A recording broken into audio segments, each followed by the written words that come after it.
ভাবছি এই কাপড়টা যদি আমি কিনে ফেলি তাহলে আমি খুব ভালো থাকবো, সব থেকে বেশি সুখী হব।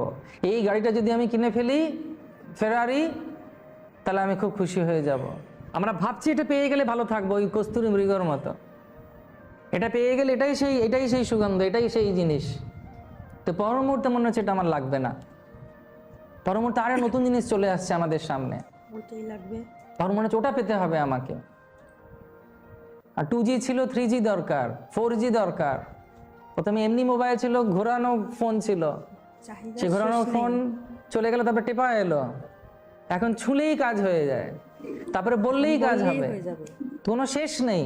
এবং এই মানসিকতাকে উপরে ভিত্তি করে মানুষ ভাবছে একটু সম্পর্ক ভালো করে ফেলি কারোর সঙ্গে, তাহলে খুব ভালো থাকবো, আমি যদি এই জিনিসগুলো পেয়ে যাই আমি খুব ভালো থাকবো। কিন্তু আমাকে আপনারা বলুন, একটা জিনিস থেকে, জড়জাগতিক কোনো জিনিস থেকে কতদিন পর্যন্ত আনন্দ আপনারা পেয়েছেন বা সুখ পেয়েছেন?